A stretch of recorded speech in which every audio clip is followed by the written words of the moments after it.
본문의 말씀을 근거로 해서 이 반석 위에 내 교회를 세우리니 라는 제목으로 여러분들과 말씀을 나누기를 원합니다. 저와 여러분들에게 읽은 오늘의 본문의 말씀은요, 예수님께서 가이사라 빌립보 지방에서 나눈 제자들과의 대화의 내용을 다루고 있습니다. 본문 13절에는 원어로 볼 때 한국어 성경에는 나오지 않는 단어가 하나 있습니다. 그것은 접속사 단어 그러나라는 단어입니다. 왜 이런 접속사가 사용되었을까? 뭔가 이런 접속사가 사용됐을 때는 분위기가 반전되었을 때 사용되는 것 아니겠습니까?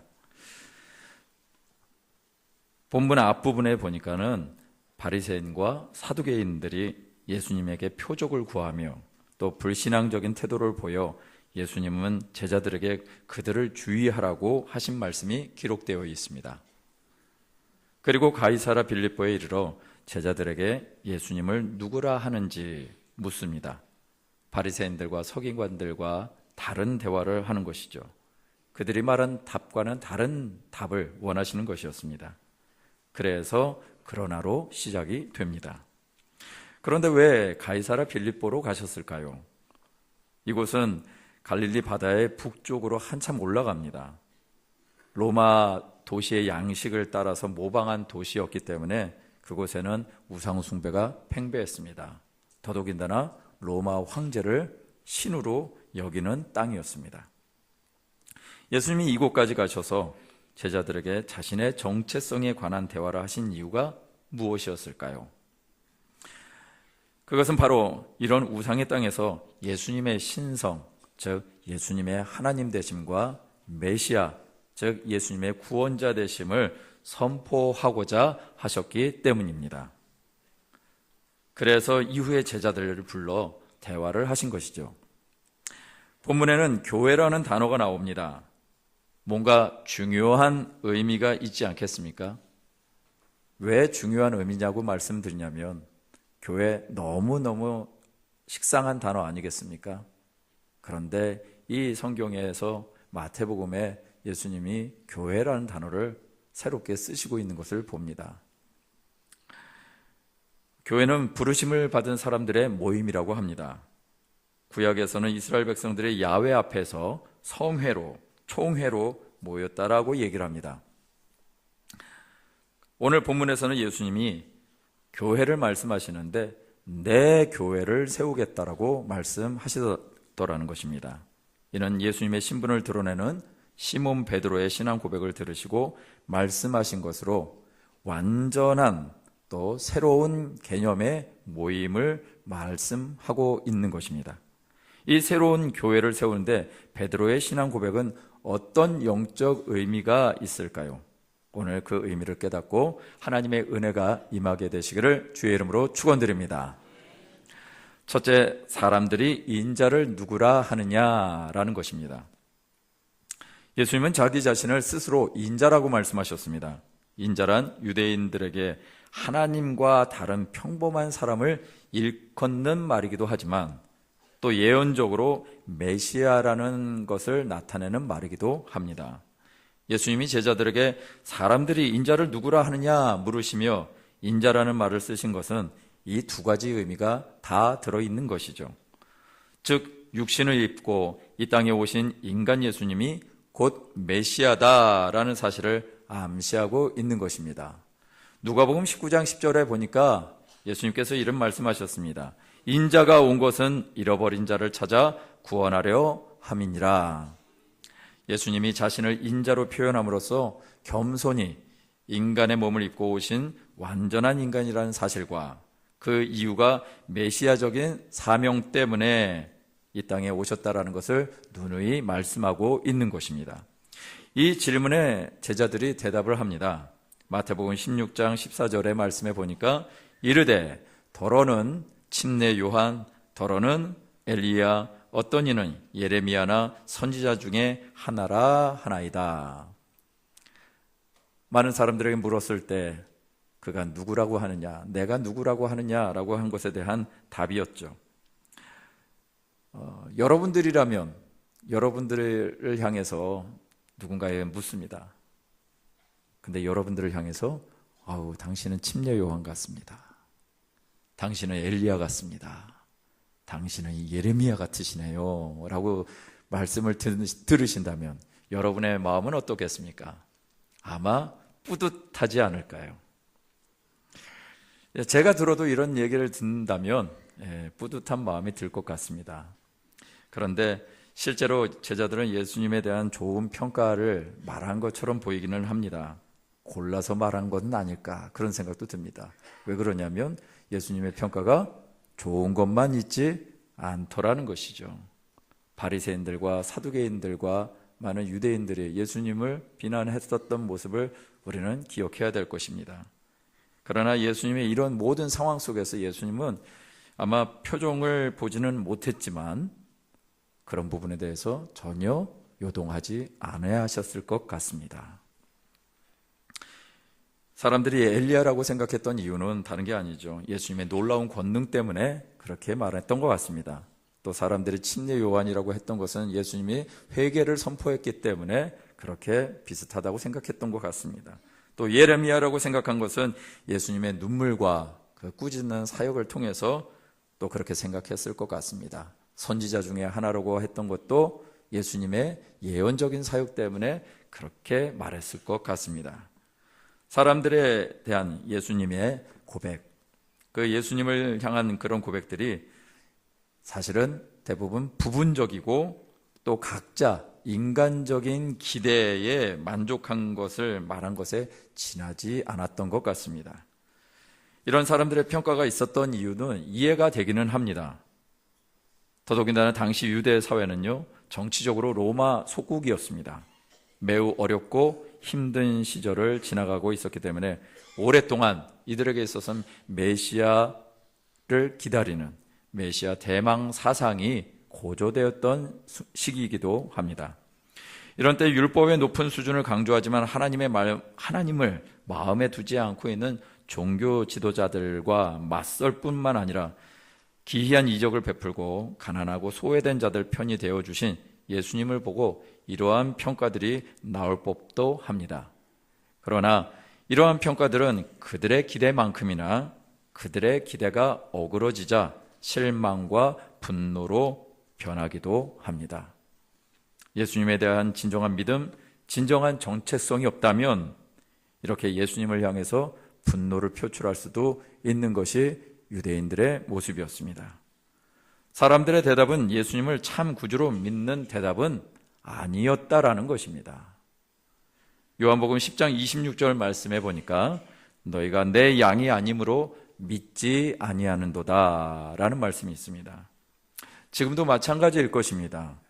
누구는 예수님을 혁명가라고 얘기를 합니다.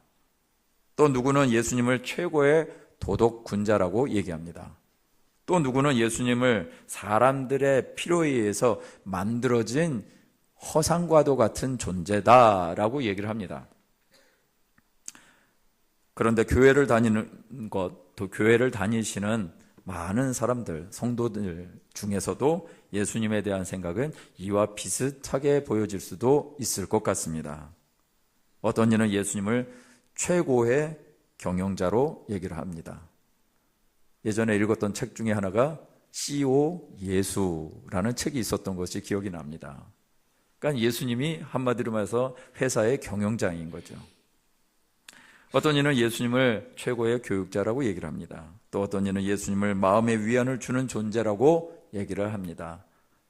그래서 예수님이 상담가가 되시면 좋겠다라고 생각할 수도 있을 것 같습니다. 또 어떤 이는 내 문제를 해결해 주는 그런 존재로 여기기도 합니다.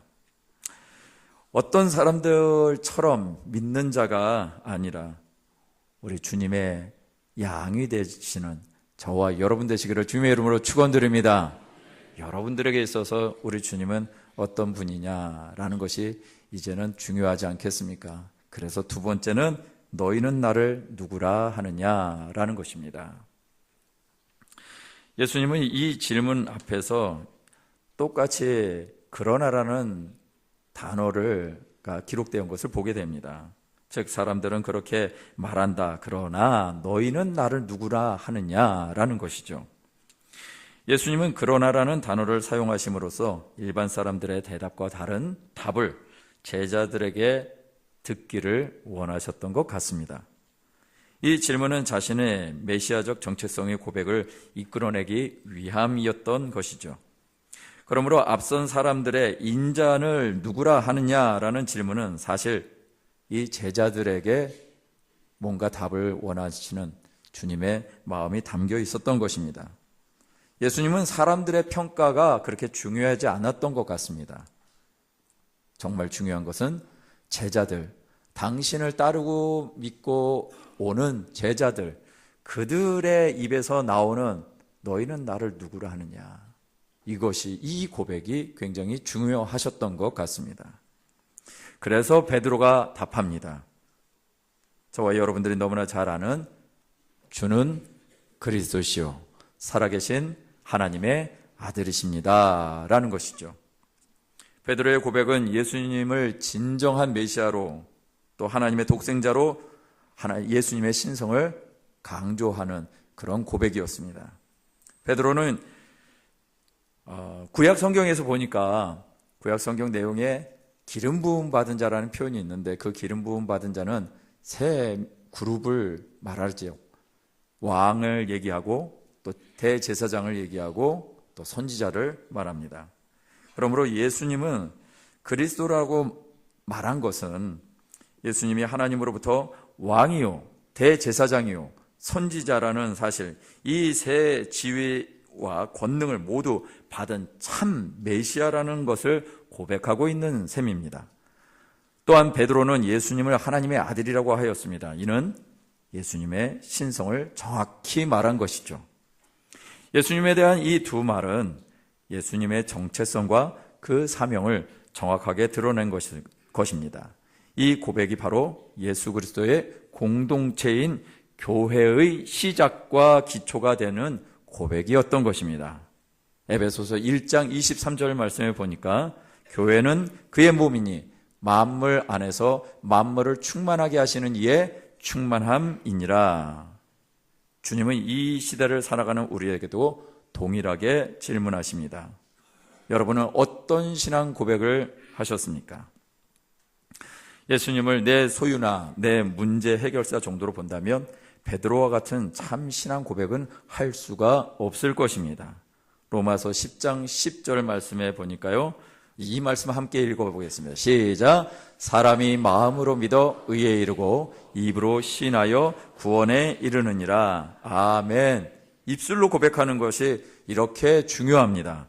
그러나 예수님에 대한 신앙 고백은 성령님의 도우심이 아니고서는 제대로 할 수가 없는 것입니다. 예수님을 믿기로 결심 기도하는 것, 그리고 그 이후 예수님에 대한 올바른 신앙 고백을 하는 것은 우리의 육으로는 절대로 할 수 없는 것이라는 것입니다. 마태복음 16장 17절 말씀에 보니까 예수께서 대답하여 이르시되 바요나 시몬아 내가 복이 있도다. 이를 내게 알게 한 이는 혈육이 아니요 하늘에 계신 내 아버지시니라. 아멘. 오늘 말씀에 보면 바요나라는 그 단어가 있습니다. 바라는 말은 아들을 의미합니다. 그리고 요나는 사람 이름이죠. 그래서 요나의 아들이란 뜻입니다.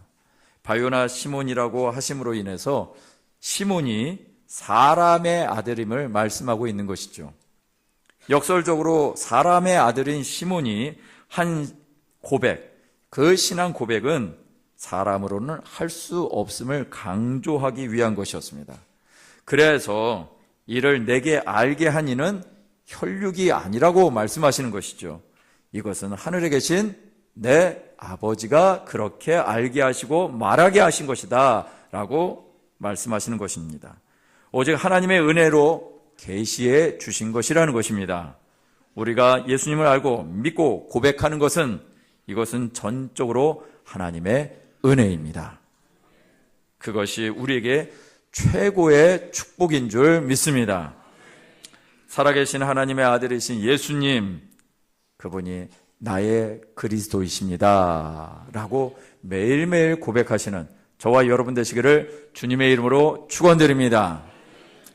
세 번째 보니까요, 음부의 권세가 이기지 못하리라. 예수님은 베드로의 고백에 또 다음과 같은 말씀을 하십니다. 마태복음 16장 18절 말씀입니다. 이 말씀을 함께 읽어볼까요? 또 내가 내게 이르노니 너는 베드로라. 내가 이 반석 위에 내 교회를 세우리니 음부의 권세가 이기지 못하리라. 아멘. 예수님은 베드로에게 너는 바위다, 반석이다 라고 말씀하셨습니다. 이것은 전에 예수님께서 베드로를 향해서 이미 한번 말씀하신 적이 있습니다. 언제냐면 요한복음 1장 42절에 나옵니다. 그때 예수님께서 베드로를 부르셨을 때 베드로에게 하신 말씀이 이것입니다.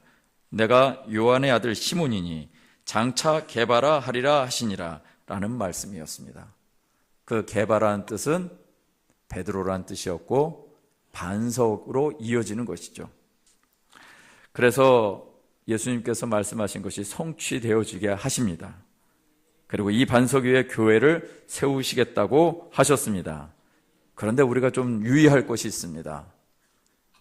이 말씀을 반석 위에 교회를 세운다고 했었을 때 베드로가 반석이니까 베드로 위에 교회를 세우는 것인가? 라고 오해를 할 수 있다는 것입니다. 그런 오해의 결과로 로마에서는 제1대 교황으로 누구를 세웠을까요? 베드로를 세웠습니다. 베드로 그 사람을 통해서 이런 어떤 교회의 역사가 이루어지는 거야 라고 생각했나 봅니다. 그러나 말씀을 잘 이해하셔야 될 줄 믿습니다. 베드로의 고백 위에 교회를 세운다고 하셨지 베드로를 위해서 베드로를 그 위에 두고 교회를 세운다는 얘기를 하신 것이 아닌 것입니다. 특별히 음부라는 단어가 또 있는데 죽음과 지옥을 의미하는 단어이죠. 또 권세는 능력 이런 식으로 해석할 수 있는데 오늘 이 말씀 다시 한번 보자고요.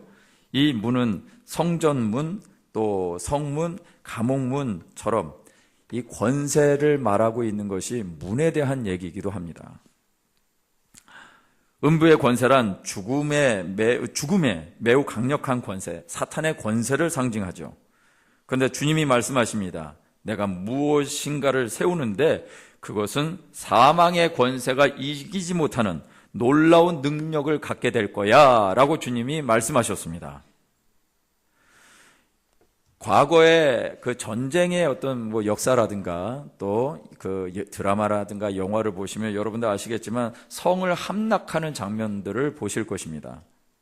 그 성과의 싸움을 공성전이라고 하는데 이 싸움에서 이기려면 사다리를 사용하기도 합니다. 장면들이 나오나요? 네, 저런 사다리를 사용합니다. 또 공성탑이라는 것을 사용하기도 합니다. 탑 같은 것들을 성벽에 가까이 대서 그 위에 올라가서 성벽을 넘어가는 거죠. 그리고 투석기라는 것들을 사용합니다.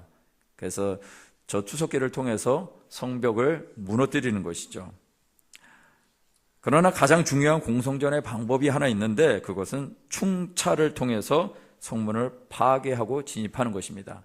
여러분들 저게 무엇인지 잘 이해하실 거라고 믿습니다. 무엇을 부시는 것일까요? 성문을 부시는 것입니다. 성문을 부시기 위해서 저런 전쟁 무기를 고안한 것이죠. 여러분 성문을 제압하면 아무리 난공불락의 요새라 할지라도 무용지물이 되는 것을 아실 것입니다. 인간의 죽음이라는 것은 어쩌면 성문과도 같습니다. 사단의 문과도 같습니다.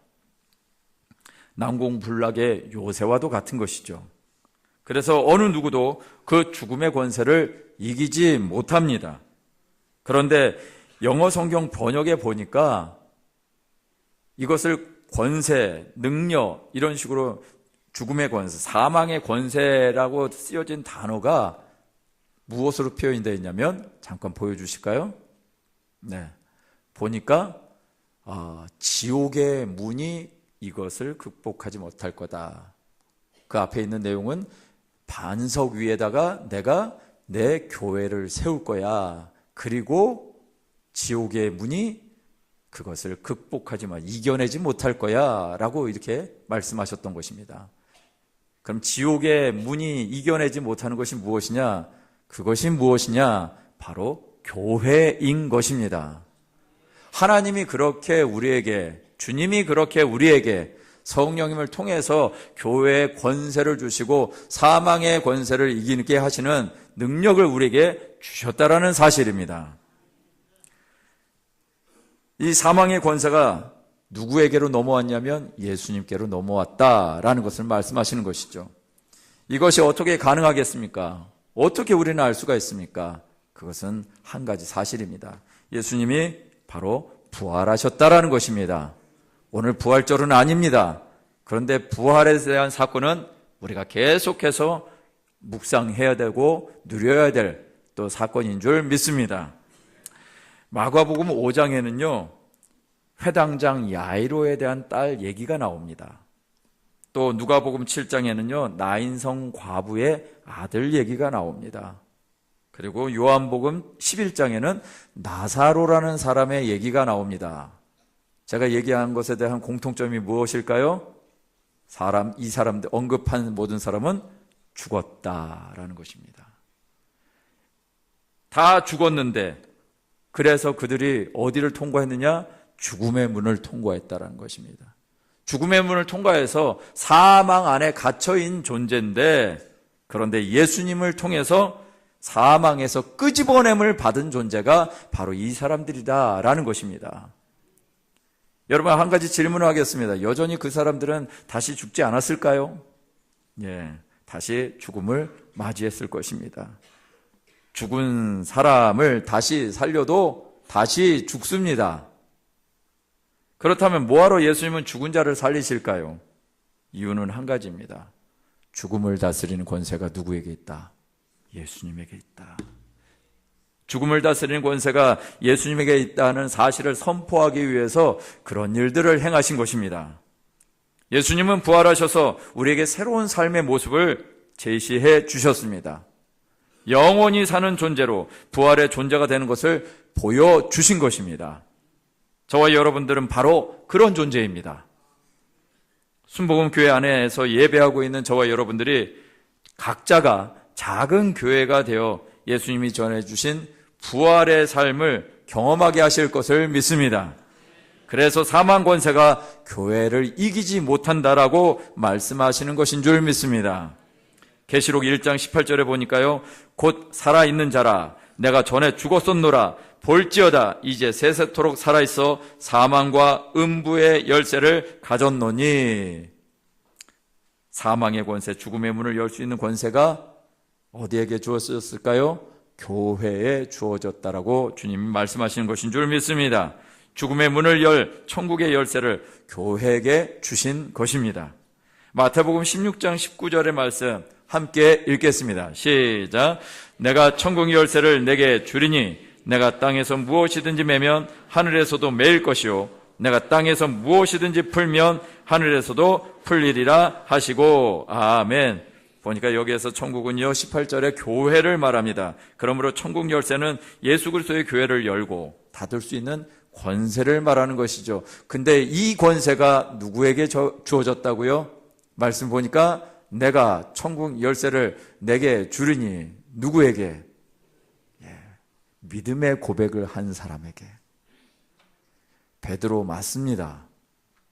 그런데 더 중요한 것은 베드로와 같은 믿음의 고백을 한 사람들에게 천국 열쇠가 주어지는 줄 믿습니다. 이 권세 다른 누구의 것이 아니라 우리 순복음교회 가족 여러분들의 것이고 우리 한 사람 한 사람의 것인 줄 믿습니다. 이 권세를 사용하셔서 천국의 열쇠를 가지시고 천국을 만드시는 저와 여러분 되시기를 주님의 이름으로 축원드립니다. 말씀을 마무리하도록 하겠습니다. 교회는 예수 그리스도에 대한 참된 신앙의 고백, 이 신앙 고백 기초 위에서 예수님께서 우리에게 새롭게 주신 삶의 모습인 줄 믿습니다. 성도 여러분, 나에게 예수님은 누구인가? 라는 질문 해보신 적이 있으십니까? 예, 하신 적이 있으실 것입니다. 그런데 이제 한번 매일매일 하시면 어떻겠습니까? 매일 아침마다 일어나실 때마다 예수님께서 제자들에게 물으셨던 것처럼 너희는 나를 누구라 하느냐? 너희는 나를 누구라 하느냐? 이 음성이 들려주시기를 주님의 이름으로 축원드립니다. 그리고 그 음성에 답하셔서 주는 그리스도시요 살아계신 하나님의 아들입니다. 이렇게 하루를 시작하신다면 여러분의 삶에 교회에 허락하신 놀라운 권세가 풀어질 줄 믿습니다. 이런 고백을 하는 사람들의 모임이 바로 교회인 것입니다. 이런 자들을 세상에서, 이런 자들이요, 세상에서 잘 살고 잘 되기 위해서 예수님을 이용할 수 없는 자라는 사실입니다. 영원한 가치가 있는데 어떻게 세상을 위해서 살아갈 수가 있을까요?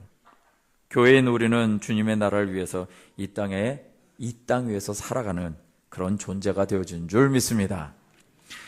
세상이 좋으셨다면, 예수님 보시기에 세상이 좋으셨다면 부활하신 예수님이 이 땅에 교회를 만드실 필요가 있었을까요? 아니었을 것입니다. 이 세상이 보시기에 좋았다면, 이 죄악 많은 세상이 주님 보시기에도 좋았다면 이 땅에는 교회는 안 만드셔도 괜찮았을 것입니다. 그런데 주님이 오셔서 당신의 피값으로 이 땅에 교회를 만들어 놓으셨습니다.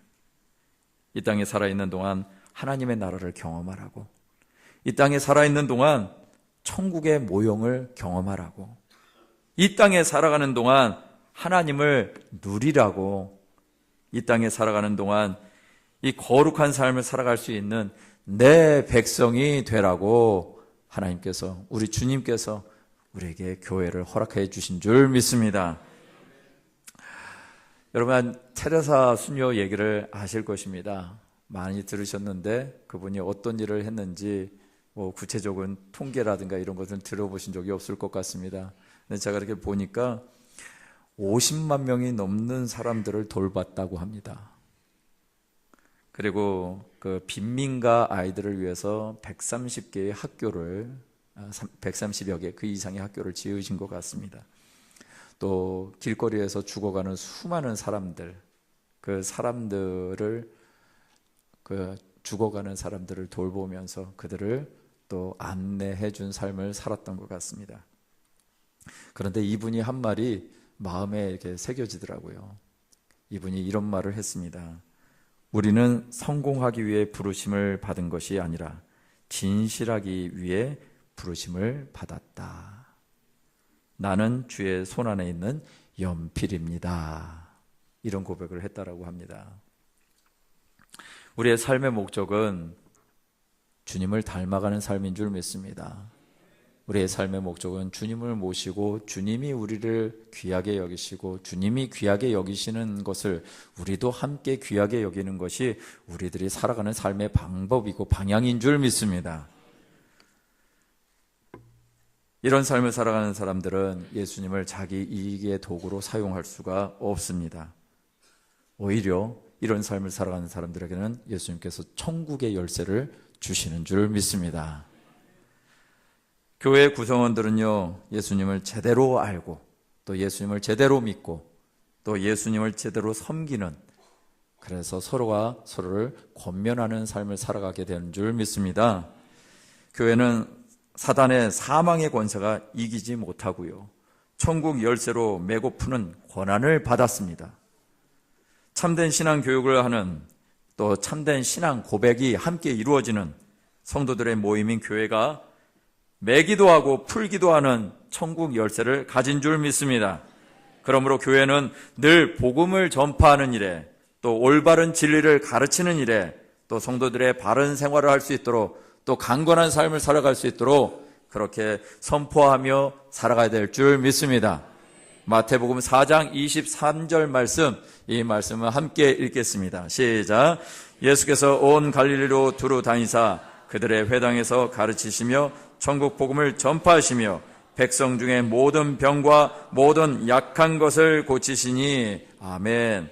천국 복음이 전파되어지는 곳에 귀신의 역사가 또 모든 병이 떠나가게 되어주는 줄 믿습니다. 예수님은 이것을 몸소 보이셨습니다. 우리에게 참된 신앙 고백의 터 위에 교회를 세우시며 또 이 권세를 교회, 즉 저와 여러분들에게 주신 줄 믿습니다. 이 놀라운 권세를 가진 우리 모든 성도님들, 그리고 이것을 발휘할 때가 된 것 같습니다. 저와 여러분들이 무슨 능력으로 이런 일들을 행하겠습니까? 말씀엔 분명히 예수님이 이렇게 사셨습니다. 그리고 우리에게, 제자들에게 그렇게 명령하셨습니다. 너에게 이런 권세가 있다고. 천국의 열쇠가 너희에게 있다고. 저와 여러분들에게 이미 그 열쇠가 있는 줄 믿습니다.